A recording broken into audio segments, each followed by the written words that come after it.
en el tema de la renta bruta. La renta bruta. Sí, que yo le preguntaba a Mayra, que estaba exponiendo el punto, que de manera práctica, ¿verdad? De manera técnica, ¿cómo se emplea o se determina la renta bruta? Y de ahí entonces Ramona, que abordó de nuevo el punto, también estaba preguntándole sobre eso. Y le dije a los demás, tienen la idea entonces de cómo se determina, porque de hecho, eso de renta brutas está dentro de lo que es los estados financieros, la información financiera específicamente.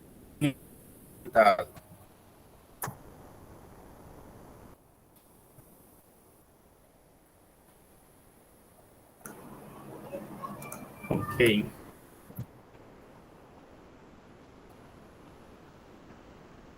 ¿Tienen ustedes que la teoría lo dice, emplearlo de manera técnica, que usted diga, no, yo agarro. Dígame. Maestro, ¿me escucha? ¿Me escucha? Sí. Viene siendo, maestro, la suma de los ingresos de un contribuyente o empresa a lo que se restan los costos directos en que se incurrió para obtenerlo. Si la obtención de aquellos ingresos implicó un coste, se calcula la diferencia entre la suma de los ingresos y los costos imputables a esto, maestro. ¿Me entiende? Sí, ok, exacto. Esa teoría que usted buscó también ahora, él está diciendo eso que usted ve aquí en pantalla, miren.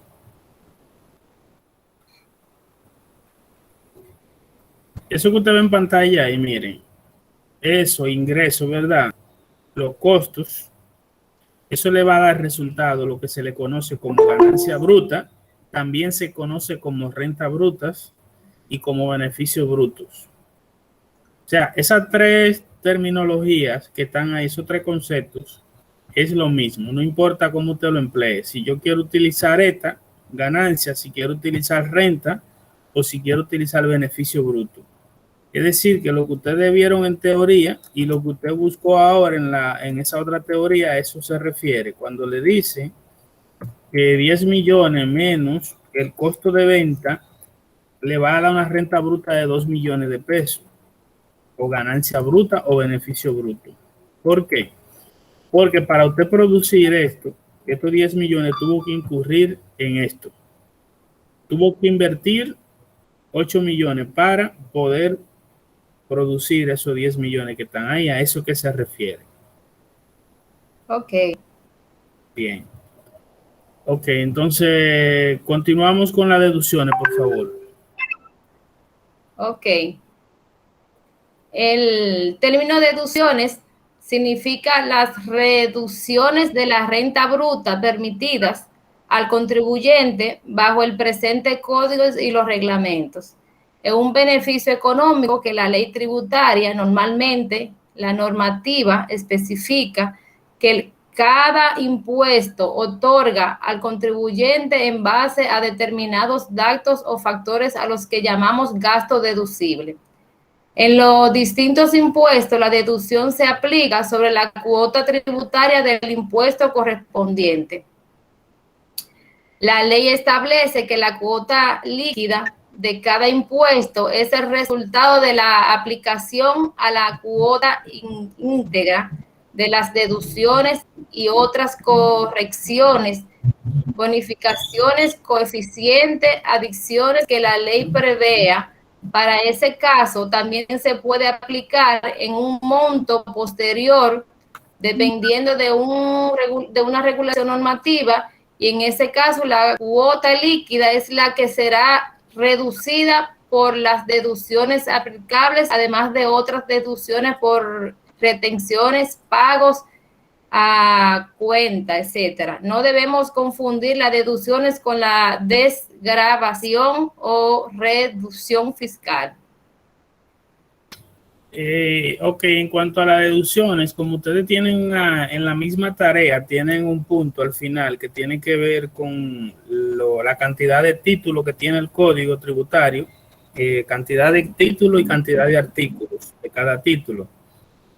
Ustedes pudieron ahí, claro que sí, porque el mandato lo dice, que había que hacerlo, identificar qué artículo del código y qué título y qué artículo de ese título establece las deducciones. Yo, maestro. Perdón, maestro. Georgina, dale. Georgina. La deducción la establece el artículo 285 del Código Tributario. Sí, Y pero específicamente el 87. El 86 es que tenía El 87. Bueno, en el 87 dice, dame un segundito, maestro, que tengo la tarea sin abrir. Sí, pero no vamos a entrar en detalle ahora en él. Ahora bueno. mismo no, era para que ustedes tengan claro dónde lo establece la ley. Lo que No, pasa maestro, es que la ley lo establece en el 85, yo lo encontré ahí, o por lo menos no sé si es que hay varias correcciones. sí, pero... sí, lo que pasa es que en el 87 te dice a ti cuáles partidas son deducibles, ¿ya entiendes? Ok. Porque no todas las actividades que se dan en la organización, todos los eventos que acontecen son admitidos para fines de impuestos. Así es. Porque ustedes saben que se dan un sinnúmero de condicionantes dentro de la actividad comercial, fruto a veces de la operatividad de cómo se desenvuelve la administración, cómo se desenvuelven los dueños, que a veces incurren en transacciones que no son propiamente de la actividad del negocio. Entonces, por eso vamos a escuchar ahora, por favor, vamos contigo, Georgina, en el caso de las deducciones no admitidas.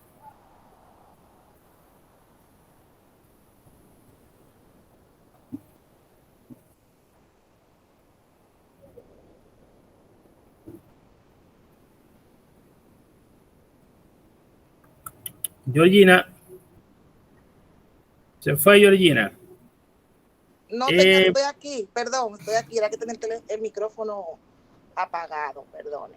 Continuamos con el punto siguiente, con las deducciones no admitidas. Las no admitidas, perfecto, sí. Maestro. Las deducciones no admitidas, le decía, lo que pasa es que tenía mi micrófono apagado, están en el artículo 288. Exactamente. Entonces, habla sobre conceptos y partidas no deducibles. Dele para allá. No serán considerados gastos deducibles sin que esta relación sea limitativa los siguientes. Gastos personales. Ya. Los gastos personales del dueño, socio o representante. Retiros o sueldos. ¿Se los defino o se los cito, maestro? Dale, no importa. Ok. Retiros o sueldos. Las sumas retiradas por el dueño, socio o accionista a cuenta de ganancias o en la calidad de sueldo, remuneraciones, gratificaciones u otras compensaciones similares, ni las remuneraciones o sueldos del cónyuge o pariente del dueño, socio o accionista, ni cualquier otra remuneración sin que medie una efectiva presentación de servicios y su monto se adecue a la naturaleza de los mismos. Sin embargo, si en el caso del accionista o del cónyuge o pariente del dueño, socio o accionista se demuestra una real prestación de servicios, se admitirá la deducción por retribución que no sea mayor de la que se pagaría a terceros por servicios similares. C. Pérdidas pérdidas de operaciones ilícitas. Las pérdidas provenientes de operaciones ilícitas. Ahí está claro. D. El impuesto sobre la renta, sus recargos, multas e intereses, así como los impuestos sobre sucesiones y donaciones, y los impuestos, tasas y derechos incurridos para construir, mantener y conservar bienes de capital, salvo cuando los mismos se computen como parte del costo al ser enajenado el bien de que se trate. Hay un párrafo en donde, agregado por el artículo 4 de la Ley de Reforma Tributaria número 288-04, de fecha 28 de septiembre del 2004, dice: tampoco serán considerados gastos deducibles los recargos, multas e intereses aplicados como consecuencia del incumplimiento de cualquier ley tributaria. Gastos sin comprobantes. Los gastos sobre los que no existan documentos o comprobantes fehacientes. Las remuneraciones de personas u organismos que actúen desde el exterior. Las remuneraciones o sueldos que se paguen a miembros de directorios, consejos y otros organismos directivos o administrativos que actúen en el extranjero, en caso de que no se demuestre que efectivamente la empresa del país haya obtenido a través de dichos organismos rentas de fuente dominicana. Y G, utilidades destinadas a reserva o aumentos de capital. Las utilidades del ejercicio que se destinen al aumento de capitales o reservas de empresas cuya deducción no está admitida expresamente por este título. Y hasta aquí concluyen las deducciones las partidas no deducibles. No admitida, exactamente. Entonces, esa que usted mencionó ahí es la que establece el código. Y algunas que el código no está mencionando, pero por eso él dice, no es limitativa, o sea, porque entra el tema de lo que es la elusión fiscal, que es distinto a la evasión. Evasión es una cosa. La elusión es cuando yo me valgo de la ambivalencia que tenga la ley para entonces yo aprovecharme de ella y yo entonces incurrir en una práctica. O sea, el código en este caso no me deja claro si una transacción que no me diga que sea un gasto de personal ni una remuneración al exterior, ni que sea un recargo, que no esté clara la transacción. Yo digo, no, como yo no estoy claro en la transacción, pero el código tampoco me deja con duda, pues entonces yo la voy a cargar y la voy a deducir. Entonces, por eso la ley no es limitativa, porque tú no puedes aprovecharte entonces de la elusión, como la ley no es clara, no te está dejando con claridad. Por eso también entra el tema del reglamento, porque esa es la ley como tal. Ahora, si tú te vas al reglamento, el 139-98 de ese título, del título 2, porque esos artículos que están ahí del impuesto sobre la renta, el reglamento entonces está para eso paranormal. Bien. Sí. Entonces, el 288, por favor, el 287, voy con Natalie. Por favor, Natalie, quiero escuchar cuáles son las partidas que tiene el 287.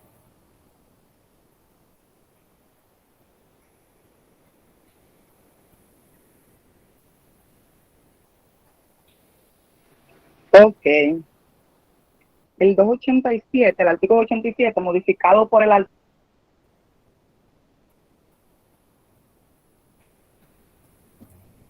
para determinar la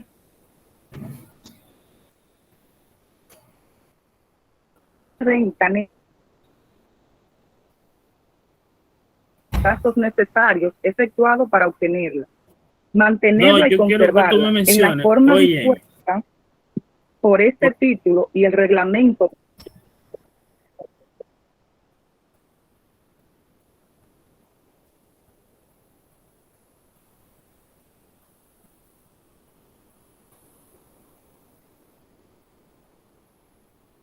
Consideran incluidos en los gastos deducibles de la renta proveniente de actividades empresariales los siguientes. No escucho.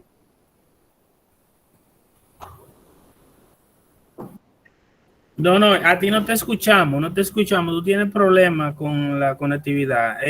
Por favor, vamos con Cesarín. Cesarín, el 287. ¿Ahora me escucha, profe? Más o menos, vamos a ver.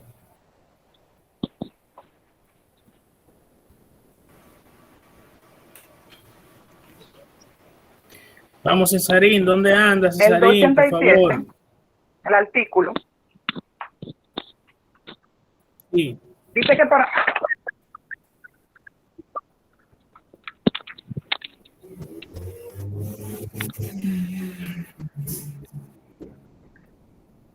Maestro, el 287. Cesarín no está por ahí, pues entonces vamos con Jim.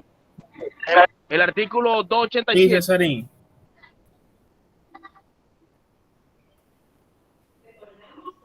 ¿Me escuchan? Sí, Cesarín. Sí.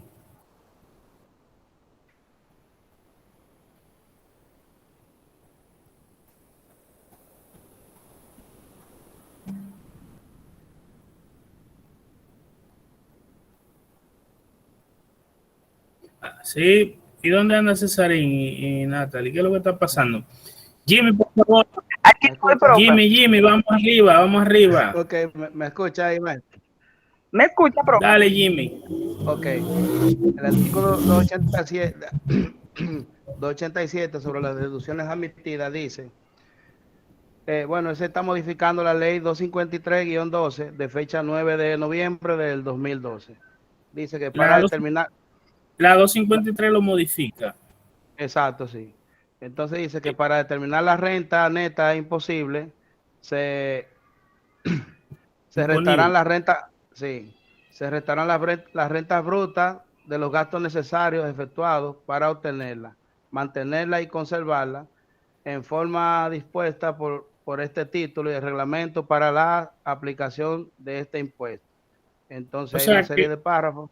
Lo que yo le dije, lo que le dije aquí, lo que le mostré sobre lo que es la renta bruta, aquí ustedes ven, eso es lo que te dice la ley, que ya a partir de ahí, entonces vienen las deducciones admitidas para tú determinar el resultado, para determinar resultado que te va a dar una ganancia o una pérdida.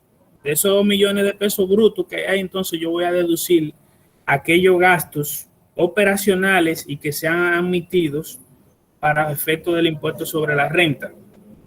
¿De acuerdo?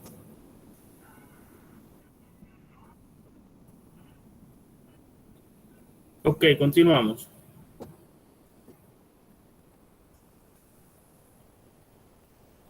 Jimmy. Ajá, dígale, maestro. Seguimos con los párrafos. Sigue, sí. Ok. Dice el párrafo 1. Los contribuyentes que efectúen pagos superiores a los 50,000 pesos, en adición a los comprobantes fiscales con valor de crédito fiscal, deberán utilizar cualesquiera de los medios establecidos en el sistema de intermediación bancaria y financiera que individualicen al beneficiario y que sean distintos al pago en efectivo para poder respaldar el costo de gastos deducibles o que contribuyan créditos fiscales y demás egresos con efecto tributario. Mira, una observación ahí, Jimmy y a lo demás, una observación. Ese párrafo que establece eso, lo hace mayormente es para el tema de lo que es la transacción, no así para lo que es el gasto como tal. Por ejemplo, el gasto de alquiler de energía eléctrica, teléfono, ese tipo de cosas, no. Lo que pasa es que la ley te dice a ti ahí, mira, cuando se hagan operaciones que sobrepasen los 50,000 pesos, debe estar avalado en un documento, sea un cheque o una transferencia. ¿Por qué razón? Porque a veces se dan un sinnúmero de operaciones dentro de la empresa, sobre todo en los negocios que se manejan con mucha oscuridad, de que todas las operaciones se hacen en efectivo. Por ejemplo, tú le vas a pagar y una transacción de 100,000 pesos, 200,000, tú se la das en efectivo, no deja ninguna evidencia. ¿Entendido? ¿Por qué? Porque el dinero a veces se gira a nombre tuyo. La empresa inteligentemente dice, no, saca mi cheque de 200,000 pesos a nombre de Jimmy, pero esos 200,000 pesos no son para Jimmy, esos 200,000 pesos para entregárselo en efectivo a fulano de una transacción que se hizo con él. Entonces la ley ahí dice, claro, no puede ser de esa manera. Si pasó de los 50,000 pesos, debe hacerse mediante un mecanismo donde el beneficiario quede automáticamente plasmado en la operación. Seguimos. Seguimos, maestro. Sí. Dice el párrafo 2 que el monto establecido en el párrafo anterior podría ser ajustado por la inflación publicada por el Banco Central de la República Dominicana. El párrafo 3 dice, se considera incluidos en los gastos deducibles de las rentas provenientes de actividades empresariales lo siguiente. Bueno, están los intereses, es la parte A, los intereses. Los intereses de las deudas y los gastos que ocasionan la constitución, renovación o cancelación de las mismas, siempre que se vinculen directamente con el negocio o estén afectadas a la adquisición, mantenimiento y o explotación de bienes, productos de rentas gravadas. Independientemente, los intereses sobre el financiamiento de importaciones y préstamos obtenidos en el exterior serán deducibles solo si se efectúan y pagan efectivamente las retenciones correspondientes. Dice, sí, cuando los gastos a que se refiere el literal contribuyan para la prestamista renta grabada o los artículos 306 o 306 bis de este código, la reducción estará limitada al monto que surja de aplicar el gasto de cociente entre la tasa resultante de los artículos citados para un préstamo no residente y residente respectivamente, y la tasa fijada de acuerdo con los dispuestos en el artículo 297 de este Código Tributario. No obstante, en caso de los gastos, en caso que los gastos contribuyan para el prestamista renta grabada por una imposición de la renta en el exterior, la deducción será del 100% si su tasa efectiva final fuera igual o superior a la fijada por el artículo 297 de este Código Tributario. Si la tasa efectiva fuera inferior, deberá realizarse una proposición correspondiente, siempre y cuando el límite a que se refiere el inciso anterior. Enumérame el del 287. El 287. Sigue enumerándome las partidas que son deducibles, por favor, que ahí están los intereses, los seguros, amortizaciones, okay, depreciaciones. Sí, perfecto. Entonces tenemos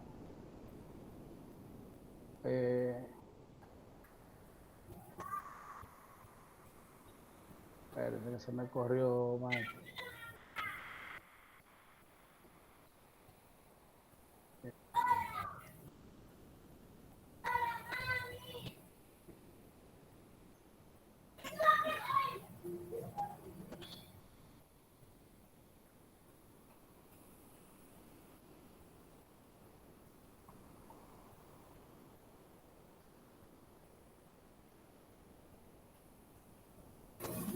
Seguimos entonces, tenemos los intereses, eso tiene muchísimo, entonces tenemos impuestos y tasas, primas de seguro, daños extraordinarios, depreciación, bienes despreciables, montos deducibles, en la depreciación están los bienes despreciables, montos deducibles, y tenemos una clasificación de bienes despreciables.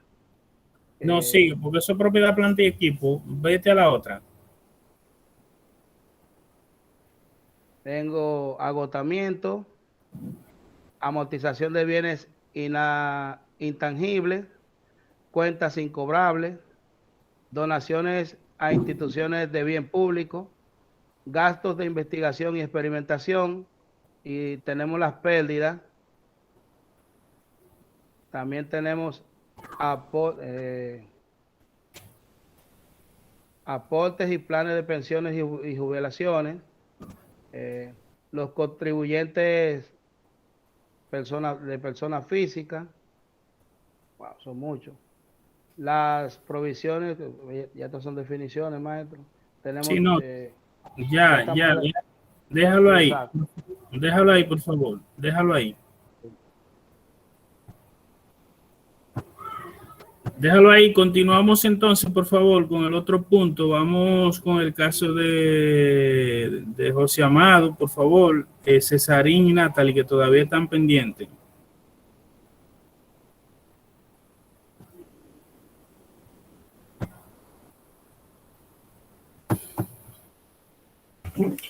¿Con cuál seguimos, maestro? Disculpe mi tardanza, maestro, y que no estaba disponible en el momento. Sí, renta imponible o renta neta imponible.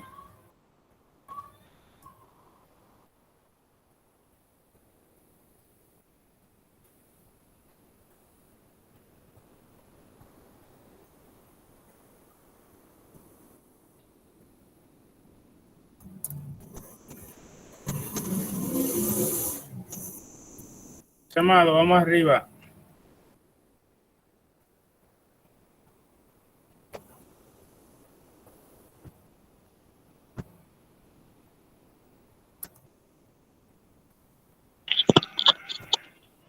¿Puedo, maestro?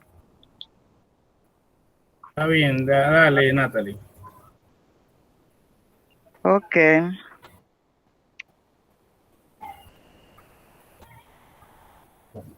Renta neta imponible.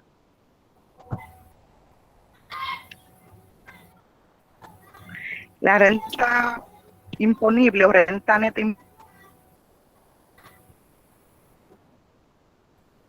imponible establece en el artículo 80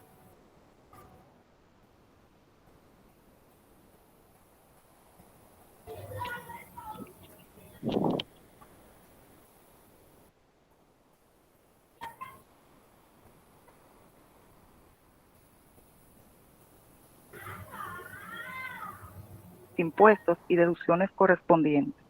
La renta neta dependerá de si la persona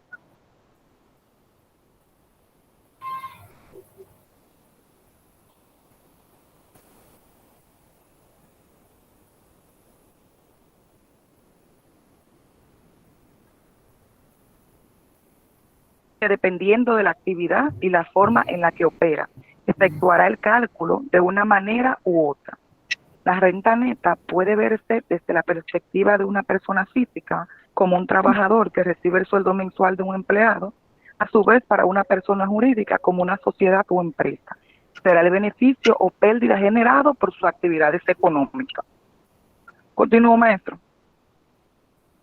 con las excepciones generales. Con las generales, sí, exenciones.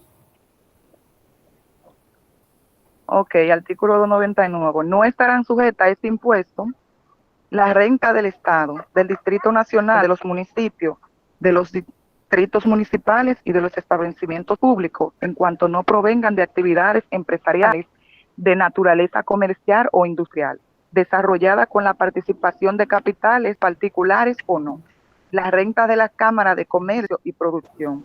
C. La renta de las instituciones religiosas cuando se obtengan por razón directa del culto. La D. Las rentas que obtengan las entidades civiles del país de asistencia social, caridad, beneficencia y los centros sociales, literarios, artísticos, políticos, gremiales y científicos, siempre que tales rentas y el patrimonio social se destinen a los fines de su creación y en ningún caso se distribuyan directa o indirectamente entre los asociados. La renta de las asociaciones deportivas y de los inmuebles de su propiedad en que función sus campos de deporte e instalaciones inherentes a sus propósitos, siempre que tales asociaciones no persigan fines de lucro o exploten, autoricen, jueguen de azar. Los sueldos y otros emolumentos percibidos por los representantes diplomáticos o consulares y otros funcionarios o empleados extranjeros del gobierno extranjero por el ejercicio de estas funciones en la República. La indemnización por accidente de trabajo. La suma percibida por el beneficiario en cumplimiento de contratos de seguro de vida en razón de la muerte del asegurado. Los aportes al capital social recibido por la sociedad. La adquisición de bienes por sucesión, por causa de muerte o donación. Las indemnizaciones de preavisos y auxilio de cesantía, conforme a lo establecido en el Código de Trabajo y las leyes sobre la materia. Las asignaciones de traslados y viáticos conforme se establezca en el reglamento. El beneficio obtenido hasta la suma de 500,000 en la enajenación de la casa, habitación, cuando se cumplan acumulativamente las siguientes condiciones: que haya sido propiedad de la gente en los 3 años anteriores a contar del momento a la enajenación, que haya constituido su residencia principal por ese mismo periodo, los dividendos pagados en acciones provenientes de una sociedad de capital a sus accionistas, los dividendos pagados en efectivo provenientes de una sociedad de capital a sus accionistas, siempre que se haya efectuado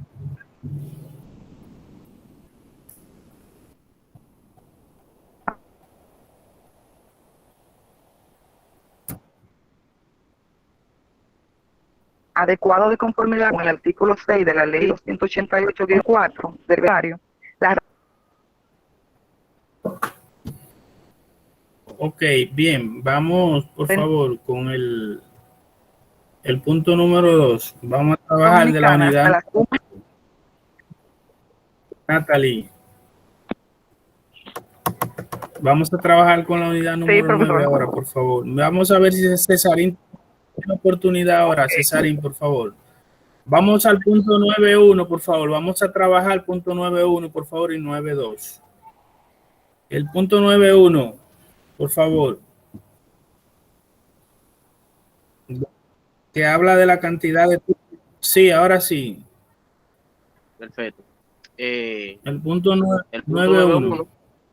Sí. Es de la unidad de procedimiento y sanciones. Dice que busquemos la ley 1192, el Código Tributario de la República Dominicana, y enumerar la cantidad de títulos y cantidad de artículos que contiene cada título. Apruébes el texto único del Código Tributario, que consta de un título preliminar con 15 normas, 4 libros, 194 artículos, 22 disposiciones finales, 5 disposiciones transitorias y 3 tabla infracciones y sanciones del artículo 2. Sigo con la otra, con el otro punto. Sí. 9.2. Facultades de la Administración de la República Dominicana. De acuerdo al Código Tributario de la República Dominicana, la Administración Tributaria está investida de las siguientes facultades: facultad normativa, facultad de inspección y fiscalización, facultad de determinación, facultad de sancionatoria. En el artículo 32, el Código Tributario, facultad normativa, del artículo 34 al 43, la Administración Tributaria goza de facultades para dictar las normas generales que sean necesarias para la administración y aplicación de los tributos, así como para interpretar administrativamente el código y las inspecciones normas tributarias. La facultad de inspección y fiscalización del artículo 44, los órganos de la Administración Tributaria disponen de amplias facultades de inspección, fiscalización e investigación a través de sus funcionarios competentes, con el objetivo de que sean cumplidas las disposiciones del Código Tributario y de otras leyes, reglamentos y normas tributarias puestas en su cargo. Facultad de determinación en el artículo 45, 64 al 67. La Administración Tributaria dispone de facultades para la determinación de la obligación tributaria, las cuales será ejercida de acuerdo con los preceptos del Código Tributario y de las normas especiales respectivas al artículo 45. Artículo 64, concepto de determinación. La determinación de la obligación es el acto mediante el cual se declara la ocurrencia del hecho generador y se define el monto de la obligación, o bien se declara la inexistencia, exención o inexigibilidad de la misma. El artículo 65, la determinación exclusiva por parte de la Administración Tributaria. La determinación de la obligación tributaria será practicada en forma exclusiva por la Administración Tributaria. El artículo 66, determinación de oficio por la Administración Tributaria. Dentro del plazo de prescripción de la Administración Tributaria deberá preceder a la determinación de oficio de la obligación tributaria en los siguientes casos. Número 1, cuando el contribuyente hubiere omitido presentar la declaración o que estaba obligado o no hubiera cumplido debidamente la obligación tributaria. Número 2, cuando la declaración presentada no mereciere fe por ofrecer dudas a la Administración Tributaria, su veracidad o exactitud, o en ella no se cumpliere con todas las normas que le son aplicables. Número 3, cuando el contribuyente, estando obligado a llevar libros, no los llevare o los llevara incorrectamente o no exhibiere o carezca de los libros y comprobantes exigibles. La facultad sancionatorio, el artículo 46, la administración tributaria goza de la facultad de imponer sanciones, las cuales serán aplicadas conforme a las normas y procedimientos repetitivas.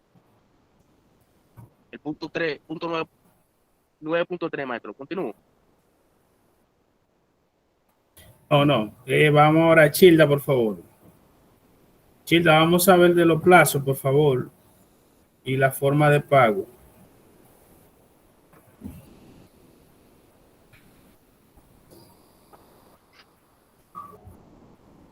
Si ella no puede, lo puedo hacer yo, maestro.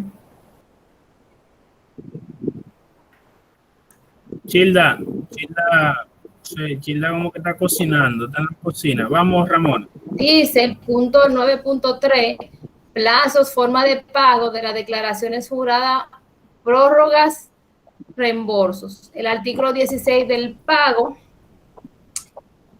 El pago es el cumplimiento de la prestación del tributo debido y debe ser efectuado en los sujetos pasivos.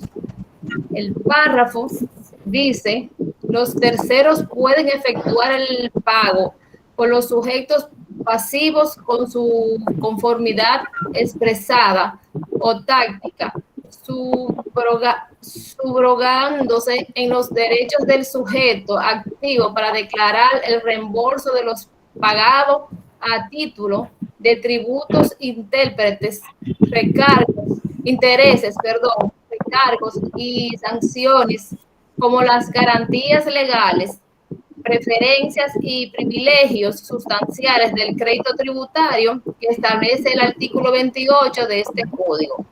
El artículo 17 dice, la administración tributaria podrá conceder discrecionalmente prórrogas para el pago de tributos que no podrá exceder del plazo de un año, cuando a su juicio se justifiquen las causas que impiden el cumplimiento normal de la obligación. Las prórrogas deben ser solicitarse antes del vencimiento del plazo para el pago y la decisión de negatoria no admitirá recurso alguno.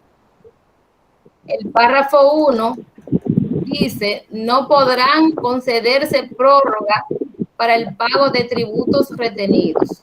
El párrafo 2 dice, las prórrogas que se concedan devengarán los intereses compensatorios y moratorios establecidos en el artículo 27 de este título. El artículo 27 dice, sin perjuicio de los recargos o sanciones a que pueda dar lugar la mora habilitada para el ejercicio de la acción ejecutoria para el de la deuda y hace surgir de pleno derecho la obligación de pagar conjuntamente con el tributo o interés indemnizatorio del 30% por encima de la tasa efectiva de interés fijada por la Junta Monetaria por cada mes o fracción de mes de mora. Este interés se devengará y pagará hasta la extinción total de la obligación que se extiende por tasa efectiva de interés, el interés propiamente dicho más cualquier cargo efectuado por cualquier concepto que encarezca del costo del dinero. ¿Sigo? No. Vamos, por favor. No sé si José Amado puede participar ahora. Yo, maestro, la reorganización. Dale. Este es el punto 9.4, reorganización de sociedades. Reorganización de sociedades es el proceso contractual societario en virtud del cual ocurre una transferencia universal, activos y pasivos, del patrimonio de uno o más sociedades comerciales que se disuelven sin liquidarse a favor de otra sociedad comercial previamente existente o que surge de la fusión, lo cual integra como socios a quienes ostentaban esta calidad en las sociedades disueltas.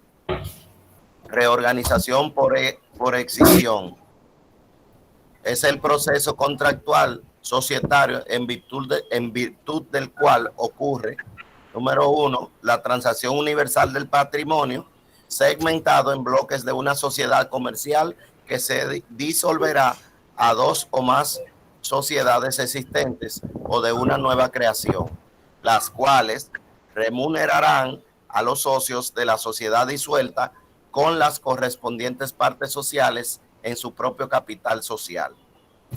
Número 2, la transmisión de uno o más bloques del patrimonio de una sociedad a otra u otras sociedades existentes o de una creación o de una nueva creación, las cuales remunerarán a los socios de la sociedad escindida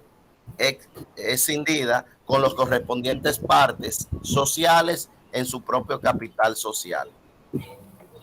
Requisitos de reorganización por fusión y escisión. Un formulario RC02 completado, firmado y sellado con los anexos correspondientes de todas las sociedades envueltas en el proceso. Copia de acta de Asamblea General Extraordinaria de cada una de las sociedades donde se aprueba el proyecto de fusión o escisión. Copia del certificado de registro mercantil de las sociedades absorbentes, existentes y escindida con las modificaciones correspondientes a la fusión o escisión. Cambio accionista capital suscrito y pagado, entre otros.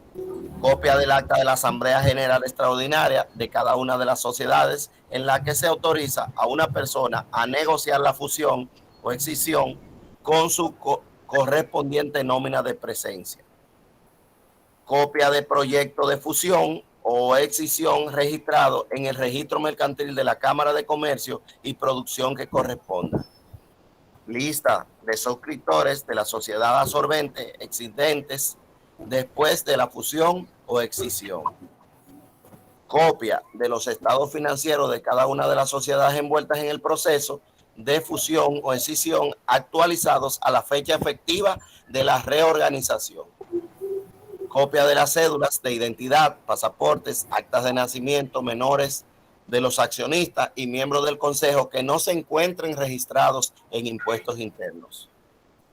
Copia de los estados financieros de cada una de las sociedades envueltas en el proceso de fusión o escisión actualizados y auditados en el estado que se encuentren las sociedades participantes a la fecha de la realización definitiva del proceso con sus notas explicativas. Copia de los estados financieros consolidados a la fecha efectiva de la fusión, escisión, con sus notas explicativas de las sociedades absorbentes y existentes. Registro mercantil de la sociedad absorbida que indique la fusión o cancelación del registro mercantil. Publicación en un periódico del extracto de proyecto de fusión o escisión. Lista de suscripción y pago de las acciones de cada una de las sociedades anterior a la fusión o a la escisión. Certificados de disolución de las sociedades absorbidas y registro mercantil cancelado. Informe de los comisarios designados por común acuerdo entre las sociedades de su opinión sobre la modalidad utilizada en el proceso de fusión o escisión, donde incluya el detalle de los activos y pasivos a transferir, con la descripción de estos y sus valores individualizados. El informe del Consejo de la Administración de cada una de las sociedades participantes emitiendo su opinión en relación con el proceso de fusión o escisión, aplica para sociedades anónimas, SAS y SRL, cuando su consejo sea distinto que sus socios. Resolución. Una resolución que autoriza la reorganización aplica cuando se trate de sociedades reguladas. Carta de garantía notariada sobre la responsabilidad de las obligaciones fiscales de las sociedades absorbidas. Aplica en caso de una fusión. Copia de la asamblea de obligacionistas que aprueba el proyecto de fusión o escisión, y esto aplica en los casos que las empresas absorbidas hubieran emitido obligaciones. Certificación de la cancelación de nómina emitida por las tesorerías de la Seguridad Social, TCS, de las sociedades absorbidas. Por último, el informe de factor de intercambio, que aplica cuando hay factor de intercambio. Hay una nota donde dice que las sociedades absorbidas deben informar a impuestos internos los números de comprobante fiscal o NSF que quedan sin uso. Ok. Ahí pide unos requisitos también, maestro. No sé si usted lo quisiera. No, Son eso varios. no. No, eso no. Sí. Yo le voy a pasar ahora, le estoy pasando al grupo algo para que empecemos a ver la parte práctica desde ahora, por favor. Vamos a hacer algo ahí relacionado con el impuesto sobre la renta de asalariados. Y le voy a pasar, o le estoy pasando algo al grupo. A ver, aquí. Ok, aquí. Entonces.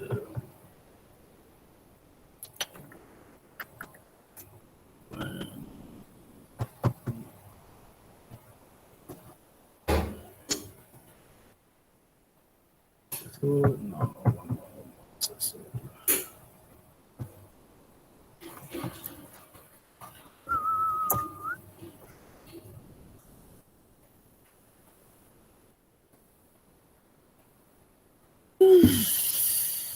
Ok, por favor, yo quiero que descarguen eso para que veamos lo que vamos a trabajar ahora.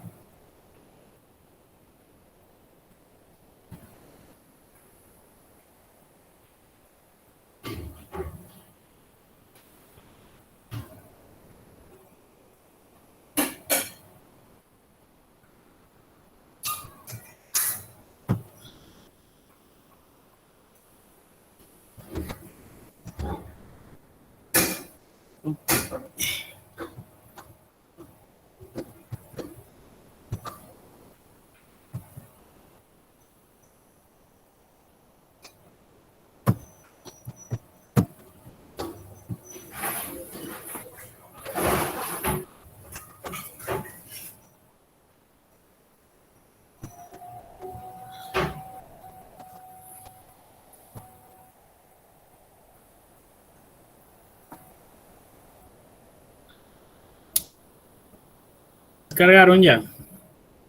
Sí, maestro, donde dice escala anual y la tasa, ¿verdad? Aviso a los agentes de retención y personas físicas en general. Eso. ¿Eh?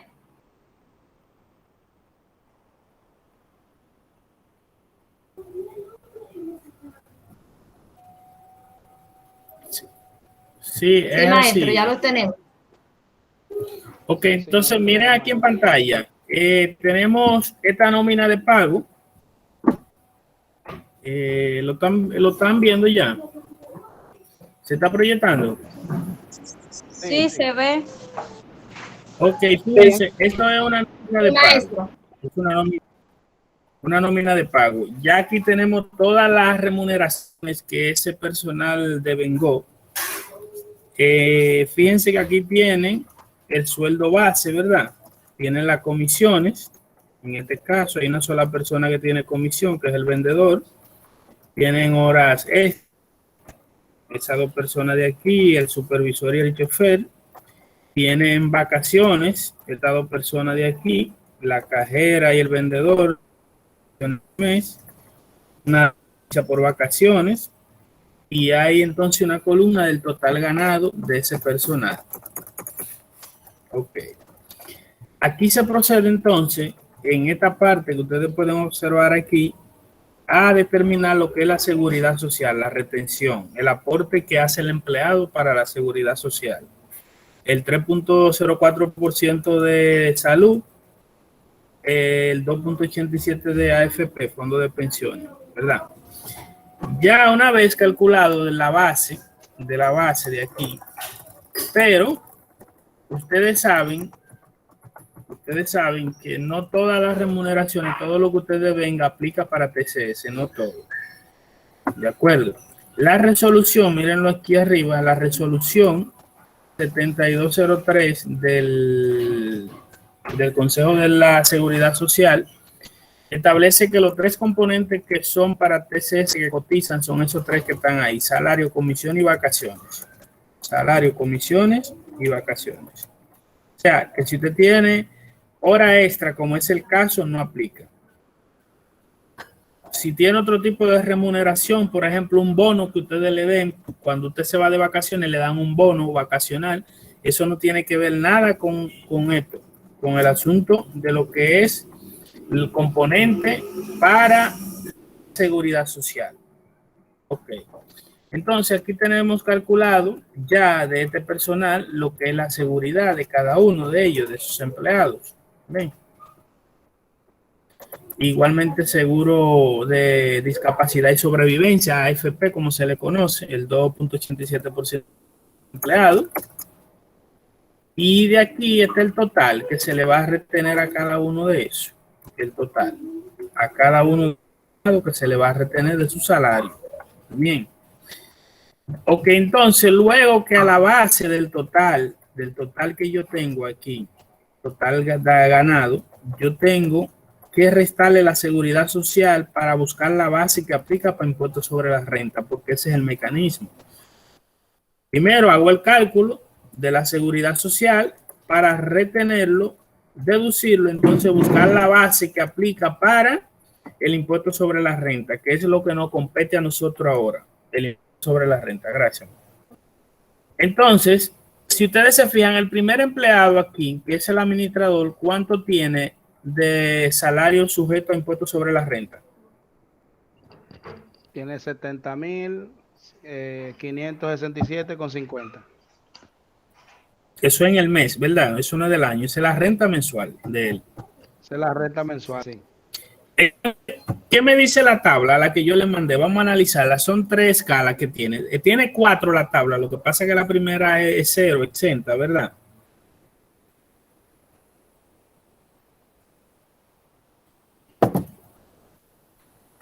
La escala de la tasa, maestro. Sí. La escala anual, ¿verdad? Sí, ese es anual. Dice rentas hasta 416.220.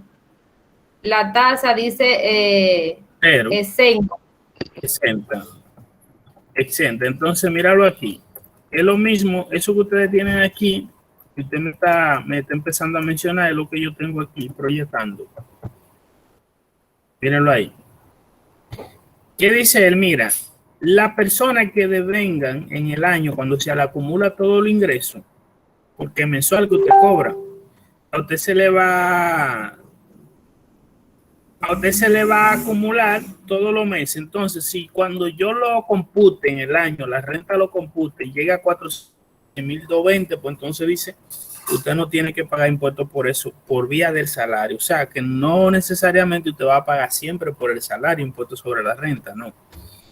Ahora, cuando la renta pasa ya de 1 centavo en adelante, automáticamente sí empieza a computar.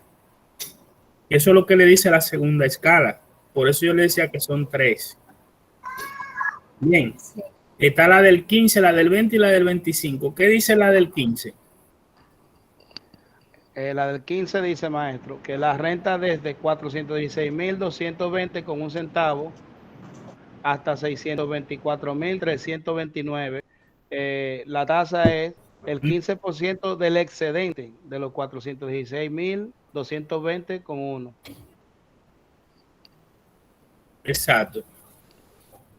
Exactamente. Entonces, de ese rango de ahí le dice que la diferencia va a pagar un 15% en ese rango. Cuando yo agarro 624.329, oigan bien, no es lo mismo 624.329 con un centavo. No es lo mismo a 624.329. Yo digo, bueno, él está en ese rango. ¿Y cómo yo lo termino? Cuando yo aplico el procedimiento de lo que gana mensual y lo convierto a la anualidad, a la renta anual, me voy a dar cuenta. Pero vamos a seguir analizando la tabla. ¿Cuánto es?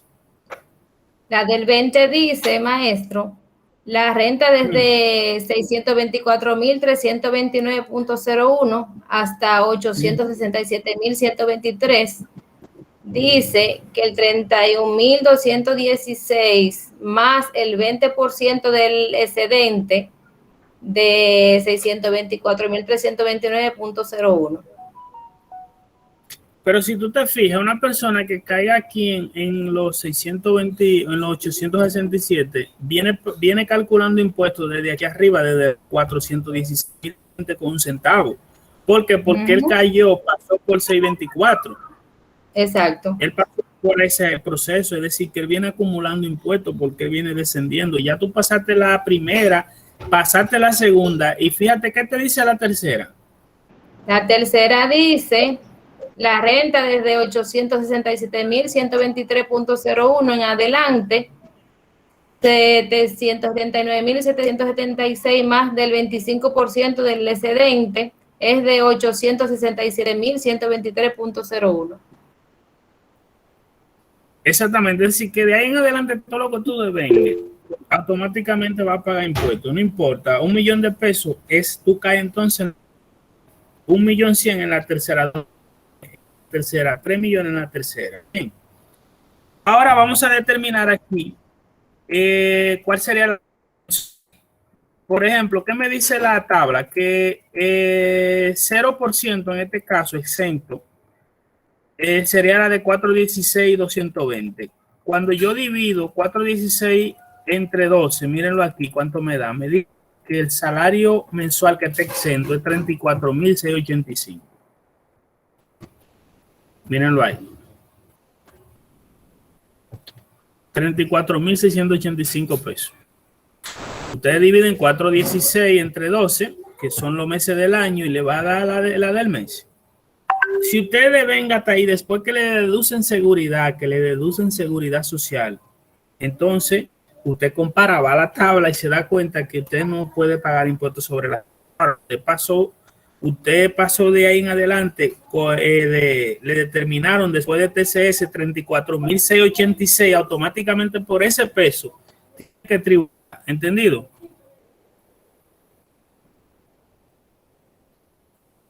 Sí. Ok, ahora vamos aquí abajo. Como ya yo determiné cuál es la del mes que exenta sobre la renta, ahora yo voy a mi nómina para ver cuáles son los empleados. Como yo determiné ese, voy aquí de esto aplica el primero.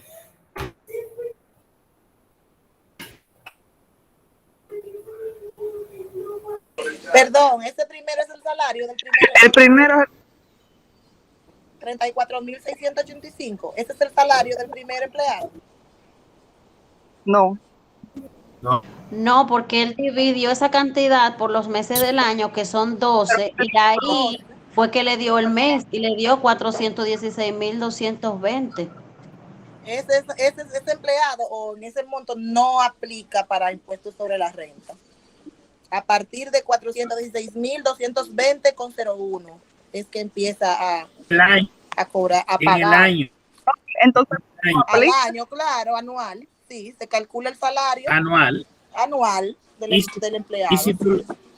Y si tú lo divides mensual, que fue lo que le expliqué, ¿cuánto te da? Míralo Da ahí. los 34.685. 685. No, da Hay que 416.220. dividirlo, cariño, entre los 12 meses del año. Tú divides los 416.220 entre 12 y ese es el salario del empleado mensual. El que esté exento, no es que sea el salario, sino el valor, la renta mensual que esté exenta de impuestos. Exacto. ¿De acuerdo? Entendido. Exactamente. Entonces, ahora yo lo que le estoy preguntando aquí, usted está preparando la nómina de esa empresa, de ese mes, la está realizando, y usted determinó ya aquí su seguridad social, la restó de lo que devengó ese empleado y tiene la base del impuesto sobre la renta, que es esta columna que está aquí. Ahora, yo lo que tengo que saber es si esta persona va a pagar impuestos sobre la renta. Sí, profesor. ¿Por qué? Porque pasa del monto que estipula. Porque ya lo vimos que la tabla dice que era los 34.685. Sí.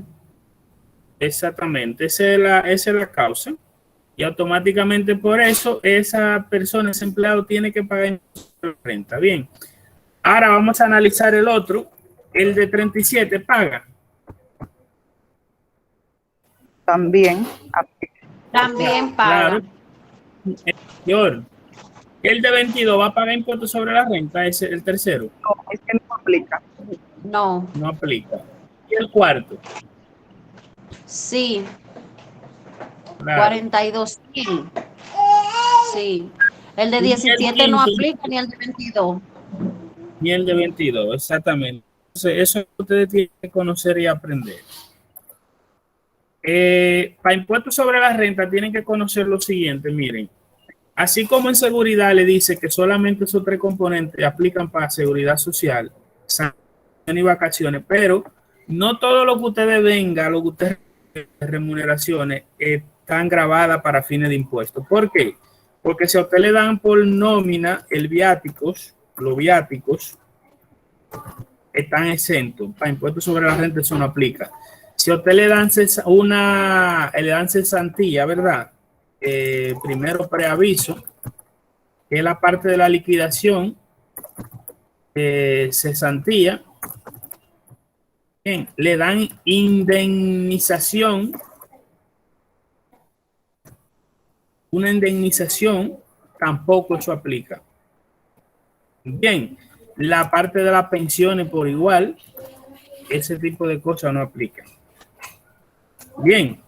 Ok, cuando usted habla de la parte de la pensión, no importa que sea de, por ejemplo, una pensión de, que los maestros lo pensionan con 42.000 pesos por ahí, o sea, o 30, qué sé yo, eso no paga impuestos. No, es la pensión que le pone a usted el juez internamente. Ok. Profesor. Ok, entonces, vamos a ver, ya determinamos que de los 7 empleados que tiene la empresa, o los 6 empleados, hay 3 que pagan impuestos, ¿verdad?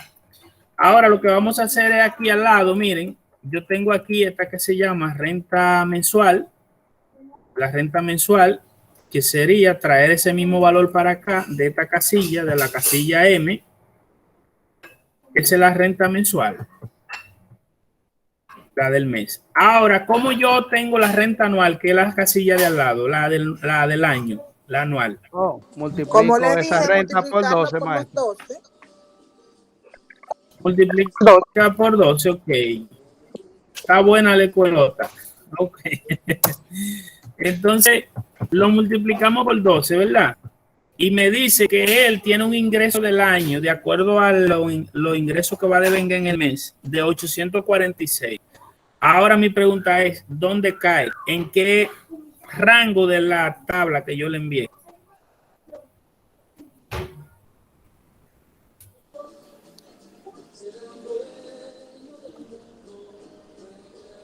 Maestro, con el 20%. 20%. Exactamente. Con el 20%, ahora, en la segunda escala. ¿Qué valor entonces yo voy a restar aquí? Dentro de los dos, ¿cuál valor voy a restarle a los 846? Porque tengo que buscar una diferencia que me lo dice. Ok, al 846 debe restarle los 624.329 con un centavo. Exactamente. Esa de ahí no puedo agarrar el 867 porque entonces no procede, ¿verdad? La operación. Tiene que ser es el excedente. Que se le va, se va a entonces, ahora yo digo menos la del año que me está diciendo el profesor, los 624, me va a decir que hay 222,000 pesos que hay que aplicarle. ¿Cuánto? El 20%. ¿Qué pasa? Hay que aplicarle el 20%. El 20%. Entonces decimos que los 220 por el 20% me dice que hay 44,000, pero eso es en el año de impuestos, ¿de acuerdo? De impuestos. 44,000. Se divide entre 12 otra vez. No, pero todavía hay que sumarle, maestro, los 31.216. Exactamente. A esos 44 hay que agregarle los 31.216. ¿Por qué? Porque esa persona pasó por los 416, pasó por 500,000. ¿Entendido? Sí, exacto. Ya él pasó por la primera y cayó en la segunda. Él viene sumando, acumulando impuestos. Exacto. Entonces la primera, el impuesto máximo son 31.216, ¿verdad, maestro? Correctamente, que se acumula ahí. Entonces esos 31.216, ahora sí hay que sumarlo. Ustedes lo ven, impuesto anual sobre la renta anual. Okay. Yo lo sumo a los 44. Me da 75,000 pesos de impuesto en el año, que debería pagar él en el año si tiene esa renta. Exacto. Ahora sí. Hay que dividirla entre dos. Ahora sí. Dividimos los 75,000 entre 12, Childa, y me dice que yo tengo que restarle a él del salario del mes 6.309. 6.309,35. Sí. Exacto. Ahora voy allá a la casilla, mírenlo aquí, de impuesto sobre la renta que está al lado, y yo lo traigo para acá. Y le digo, mira, él no va a recibir 75,000, él va a recibir ni 70,000, va a recibir 64,000 pesos, mírenlo ahí. Sí. Ese es el salario de él. El ingreso neto, perdón, el ingreso neto que él debe de vengar. Ahora vamos con el segundo. ¿Qué dice el segundo, por favor? ¿Qué dice el segundo? 37,000. Hacemos el mismo proceso, lo traemos aquí. 37.636. Lo multiplicamos por 12. Por 12. Ahora díganme dónde cae, en qué escala. Cae en la primera escala, no en el exento, sino en la que está de 416, 220, 01 hasta 624. Con un centavo. Del 15%. Ahí. El 15%, sí. Y si yo les resto los 451 a los 416, me dice que hay 35,000 de diferencia. Le pongo la tasa, que es un 15%, ustedes lo dijeron. Le multiplico a los 35,000, ese 15%, me dice que hay 5,000 en el año, pagaría 5,000 pesos de impuestos esa persona. ¿Hay acumulación? ¿Hay arrastre? No, no lo hay. No, ahí no, porque es la primera escala de... No hay. Si usted inventa ahí, a práctica lo voy a quemar. Ok, entonces, como ahí no hay, usted no puede hacer nada, no se invente nada. Es lo mismo anual. Pero, y lo mismo sería 2.311,8. y se divide. Entonces, mire que a esa persona hay que retenerle 442,65 de impuestos. Lo pasamos aquí a la columna y fíjense que no son 37,636, sino 37,193 que debe recibir. Bien. En la tercera lo mismo. Yo traigo el valor del ingreso anual, mensual, perdón. Lo multiplico por 12. Cae en 511. ¿Cuál sería entonces la escala de la tabla? Esa está en la, también, en la misma primera. Él en el Excel. La escala con el 15%. En la primera. Sí, el del 15%. Le resto a los 511, le resto a los 416, hay 95,000. Por el 15%, me da 14,000 en el año de impuesto, ese empleado. No tiene arrastre, el mismo valor del impuesto del año, lo divido entre 12 y me dice que hay que quitarle 1,192 de ese salario del mes con 45. Ese es el mecanismo para determinar el impuesto sobre la renta de asalariados. ¿De acuerdo? De asalariados. Okay. Entonces, por ejemplo, si ustedes dirán, bueno, no vimos un caso de una persona que cae en la última escala. Sencillo. Vamos a variarle el salario aquí, por favor. A Juan Más. Vamos a poner esto, Juan Más. Está buena esa bachatica. La bachata está buena. Chacho, no me Miren, yo le varié a Juan Matos, yo le varié el salario y le puse 90,000 pesos. Si ustedes se fijan, Juan ahora me da 93,000 que debe recibir después de social, de restarle. Entonces, vamos a hacer el caso con Juan. Con Juan, yo traigo el valor para aquí, la renta mensual, la multiplico por 12. Me dice que Juan va a devengar en ese año, de acuerdo al procedimiento, 1,118,000. Ahora sí, ¿cuál yo le voy a restar? La del 25%. La del 25. Le va a restar 867,123,01. Y le voy a decir al millón que me le quite el 867 y le pongo el 25. ¿Y cuánto tiene acumulado de acuerdo a la tabla que le envié? Tiene el 15, el 20.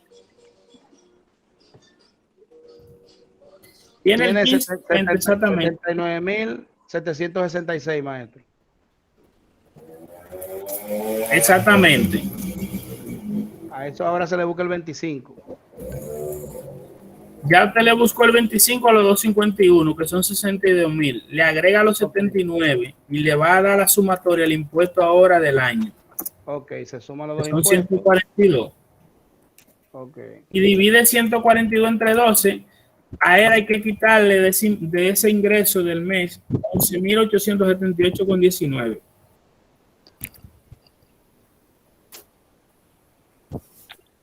$11,000, ¿verdad? Él no va a devengar, fíjense, 93,000, le va a devengar 81,302 pesos. Eso es lo que va a recibir de ingreso en su depósito, en su volante o en efectivo, como usted le pague. Bien. O sea, Claro que sí. Claro. Pero yo prefiero ganar más, no importa lo que me quiten. Que le quitan mucho. Maestro, ¿usted no va a enviar eso, verdad, al grupo? Sí, yo lo voy a enviar. Recuerden que le voy a poner ya una práctica de eso, aparte de la asignación de la semana, porque ya entramos en los casos prácticos ya a partir de aquí. Luego, ya en el transcurso de la semana, vamos a ver, por favor, para que ustedes vean porque eso conlleva una declaración para pagar esas retenciones que están ahí. Si ustedes se fijan, hay que pagarle a la DGI 19,000 en ese mes de impuestos sobre la renta. Mírenlo ahí. De esos 4 empleados, 19,822,64. Ok.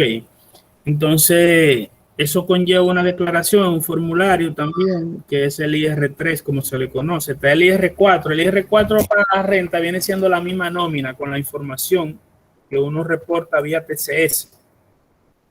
Uno reporta TCS la nómina, el TCS calcula la factura y la DGI agarra de la TCS la información y hace también ella su cálculo y te determina y también te hace la declaración. Tú nada más tienes que presentarla o revisarla de acuerdo a cómo tú la tienes, porque ella también se encarga de la renta cuando coge los datos y te hace la declaración. Eso diga que no la hizo, a lo mejor ella no se va a dar cuenta.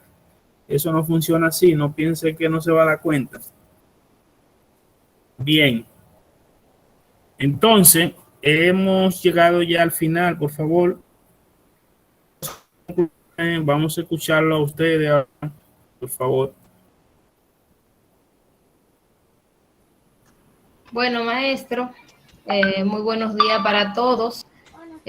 Muchas gracias por todas las explicaciones que nos ha dado en el día de hoy, donde hemos aprendido las escalas para calcular los impuestos sobre la renta y también los demás conceptos. De verdad, siempre muy entendible su clase y muchas gracias.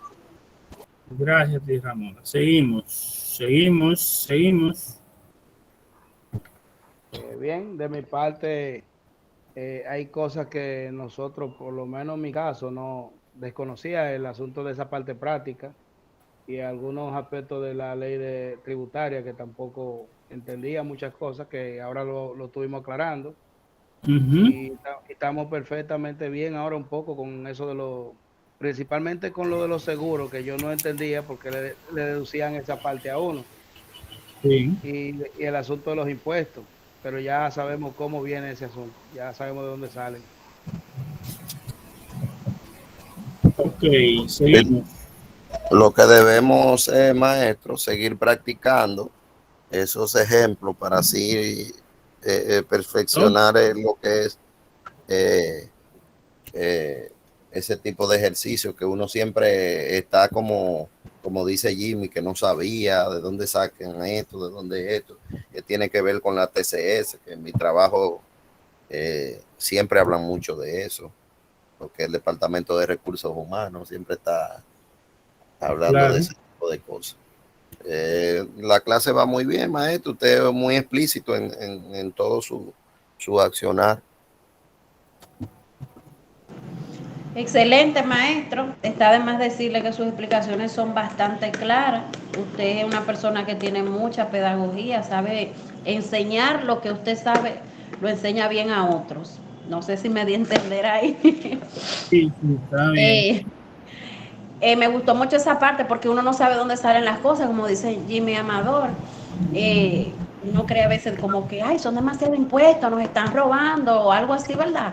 Pero vemos que no, que hay mucha transparencia y que hay una tabla para eso, que eso no es a lo loco, por decirlo popular, ¿verdad? Entonces, bueno, sabemos que eso tiene su renglón, que eso por salario, ¿verdad? Y así. Me encantó mucho. Y es como dice el compañero, hay que seguirlo practicando para uno, ¿verdad? Tener más manejo a la hora de uno hacer un cálculo. Sí. Ok. Bien, entonces, si no hay más nada que decir, solo me queda entonces decirle a ustedes que pasen un feliz resto del día. Los que no tienen más asignación por hoy, ya entonces suerte.